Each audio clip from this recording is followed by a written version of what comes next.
అయితే అందరికీ శుభవార్త ఏంటంటే నిన్ను గూర్చి చింతించేవాడు ఒకడు ఉన్నాడు.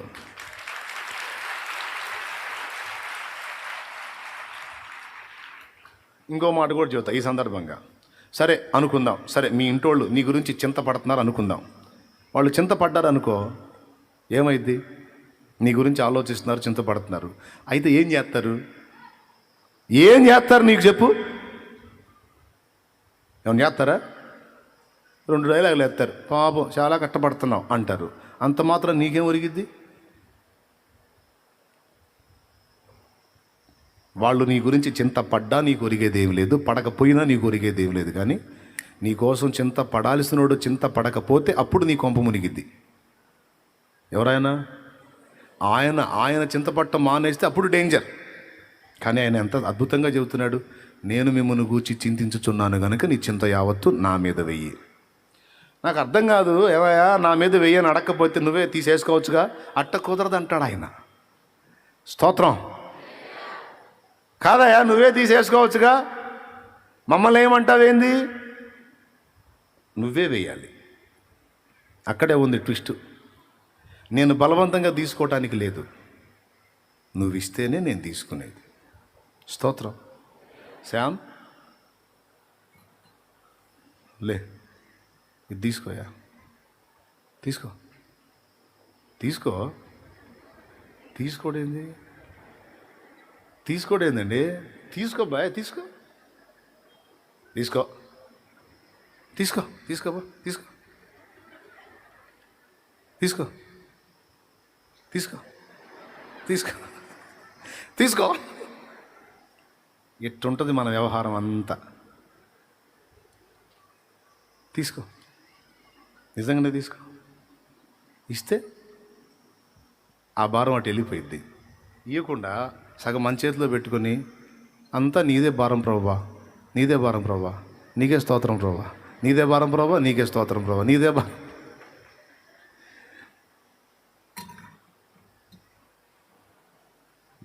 నీ భారం నువ్వు ఇవ్వాలి ఆయనకి. మర్యాద, పరలోక చట్టం కూడా దానికి ఒప్పుకుంటుంది. ఆయన లాగేసుకోవడానికి లేదు. అడుగుతాడు, ప్రయాసపడి భారం మోయిచున్న సమస్త జనులారా నా యొద్దకు రండి, నీ భారం నా మీద మోపమని అడుగుతున్నాడు ఆయన. నేను మిమ్మల్ని గూర్చి చింతించుచున్నాను, ఆయన మిమ్మల్ని గూర్చి చింతించుచున్నాడు కనుక మీ చింత యావత్తు. ఎంతమంది చేస్తారు? అదేమన్నాడులే కానీ అన్నయ్య, ఏమన్నయ్య వేస్తే ఏం జరిగిద్దని అంత నానెత్తిన పెట్టుకొని మూలుగుతా ఉన్నాను. మూలుగు, నీ బతుకంతా మూలుగు, వదిలేయ్ యేసునామములో. హల్లెలూయా. బతికేది 4 రోజులు, అది ఇది ఇది అది అని మనం ఏడిచి అందరిని ఏడిపించి కాదు. బాధలన్నీ చింతలన్నీ యేసు చేతికి అప్పగించి ఆయనను బట్టి ఆనందిస్తూ సంతోషంతో సాగిపోమన్నాడు. నన్ను నమ్మి నా మీద మీరు మోగినట్లయితే ఇక ప్రశాంతంగా ఉండండి, సంతోషంగా ఉండండి అన్నాడు. సంతోషంగా ఉండమని దేవుడు చెప్పాడని మీకు తెలుసా? ఎంతమందికి తెలుసు? ఎక్కడుంది? తెస్సలోనికలకు రాసిన మొదటి పత్రిక 5వ అధ్యాయం. తెస్సలోనికలకు రాసిన మొదటి పత్రిక 5వ అధ్యాయం 15వ వచనమా 13వ వచనమా? 15. పర్లేదు, మనకు గుర్తుంటుంది ఈ మధ్య. చదువు. ఎవడనో కీడినకు ప్రతి కీడు ఎవనికైనా చేయకుండా చూసుకునుడి. మీరు ఒకని ఎడల ఒకడును మనుషులందరి ఎడలను ఎల్లప్పుడూ మేలైన దానిని అనుసరించి నడుచుకునుడి. ఎల్లప్పుడూ సంతోషముగా ఉండుడి. అప్పుడప్పుడు సంతోషంగా ఉండండి, ఎప్పుడు ఏడుస్తూ ఉన్నాడు అని చెప్పాడా? ఎల్లప్పుడూ.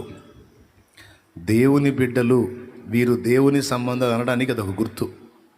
ఎప్పుడు ఏడుపు మొహం వేసుకొని తిరగటం కాదు. కాస్త నవ్వండి, నవ్వు మొహం పెట్టండి, చెబుతాను. నవ్వండి. ఎవరే నవ్వమంటే ఇంకా ఏడుపు మొహం పెడుతున్నారు. సంతోషముగా ఉండుడి. ఎప్పుడు? ఎల్లప్పుడు. ఎవరు ఉండగలరు? ఎవరైతే తమ భారాన్ని ప్రభు మీద విశ్వాసంతో ఉంచారో వారు ఉండగలుగుతారు సంతోషం. వారి సంతోషాన్ని ఎవ్వడూ తీసేయలేడు.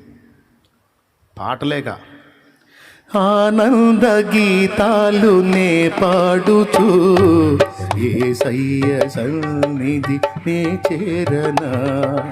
ఆనంద గీతాలు నే పాడుచు యేసయ్య సన్నిధి. దేవునికి మహిమ. ప్రభు మీద భారం వేసి ప్రశాంతంగా సంతోషంగా ఉండాలి. రైట్. రెండవది, ఎందుకంటే ముగింపు దృష్టిలో పెట్టుకున్నాం కనుక. ఏం దృష్టిలో పెట్టుకున్నాం? పద్దాకల వాళ్ళతో వీళ్ళతో తగాదలు కాదు. తగ్గించుకో, ఓర్చుకో. మిడిసిపడ్డారా అవతల వాళ్ళు? పడని. మిడిసిపడేవాడు ఎంతకాలం ఉంటాడు? నువ్వెంతకాలం? నీ రెచ్చగొడుతున్నారా? రెచ్చిపోనే. నువ్వు రెచ్చిపోవకు. పోనీలేమ్మా నువ్వే పైటర్ మస్తానమ్మా అనుకుంటా. పోనీలయ్యా నువ్వే పైటర్ మస్తాను.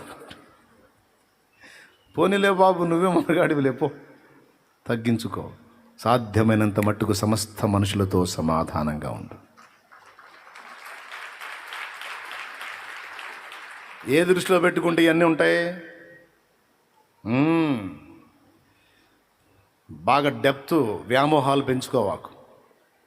భర్త భార్య బంధం నిజమే, కానీ అది తాత్కాలికం. పిల్లలు తల్లి బంధం నిజమే, కానీ అది తాత్కాలికమే. గుర్తుపెట్టుకో, నువ్వు ఒంటరివి. ఎవరితోనూ నీ అనుబంధం స్థిరం కాదు. ఖచ్చితంగా ఒకరోజు నీకు వారికి ఎడబాటు ఉంది. అయితే కొద్ది కాలం తర్వాత మళ్ళీ అందరం కలుసుకుంటాం. స్తోత్రం. కాబట్టి మనం గ్రహింపులో ఎల్లప్పుడూ ఉంచుకోవాల్సింది మన ముగింపు. రెండవది, గ్రహింపులో ఉంచుకోవాల్సిన రెండవ సంగతి పునరుద్ధానం. మనం తిరిగి లెగుస్తాము అన్న విషయం గ్రహింపులో ఉంచుకోవాలి. అది గ్రహింపులో ఉంచుకుంటే ప్రయోజనం ఏంటంటే జాగ్రత్త పడతాం. ఎందుకు లేపబడతాం తిరిగి అంటే న్యాయపీఠపు తీర్పు పొందడానికి లేపబడతాం. చూడు, ప్రసంగి గ్రంథము 12వ అధ్యాయము 7వ వచనం. మన్నైనది వెనకటి వల్లి మరలా భూమికి చేరును, ఆత్మ దాన్ని దయచేసిన దేవుని యొద్దకు మరల పోవునని ఇక్కడ అన్నాడు. హెబ్రీ పత్రిక 9వ అధ్యాయం 27వ వచనంలో మనుషులు ఒక్కసారే మృతి పొందవాలని నియమింపబడిను, అటు తర్వాత తీర్పు జరుగును అని ఉంది. 2 కొరింథీ పత్రిక 10వ అధ్యాయం 5వ వచనం చదువు. 2 కొరింథీ 10:5. మేము విత్కరములను దేవుని గురించిన 5:10 చదువు తల్లి. 5:10 తిరగేశాను. ఎందుకనగా తాను జరిగించిన క్రియల చొప్పున అవి మంచివైనను సరే చెడ్డవైనను సరే దేహంతో జరిగించిన వాటి ఫలమును ఎందుకనగా తాను జరిగించిన క్రియల చొప్పున అవి మంచివైనను సరే చెడ్డవైనను సరే దేహముతో జరిగించిన వాటి ఫలమును ప్రతివాడును పొందినట్లు మనమందరము క్రీస్తు న్యాయపీఠం ఎదుట ప్రత్యక్షము కావలెను. దీన్ని కూడా దృష్టిలో పెట్టుకోవాలి బాబు, గ్రహింపులో పెట్టుకోవాలి, మర్చిపోకూడదు. ఇప్పుడు నేను చెప్పేది నిజాలా అబద్ధాలా? నిజాలంటే చేతులు ఎత్తండి. నిజంగా జరగబోతున్నాయా? ఏమోలే అంటారా? ఒకప్పుడు నీతో జీవితాన్ని ఆరంభించిన వాళ్ళు ఇప్పుడు ఏరి? నీతో ప్రాణంతో ప్రాణంగా పెనవేసుకున్న వాళ్ళు ఇప్పుడు ఉన్నారా? వాళ్ళతో కలిసి తిరిగా ఉన్నారా? మరి నువ్వు ఉంటావా? ఇది నిజం. పోయినోళ్ళు పోయారు, నేను పోను అనుకునేవు. కాబట్టే అది నిజం. అందుకే మరణాన్ని దృష్టిలో పెట్టుకోవాలి. రెండవది పునరుద్ధానం. ఎందుకంటే మనమందరం చచ్చి అలానే ఉండం, తిరిగి లెగుస్తాం. ఖచ్చితంగా జరిగిద్ది. ఎందుకు లెగుస్తామంటే తీర్పు కోసం లెగుస్తాం.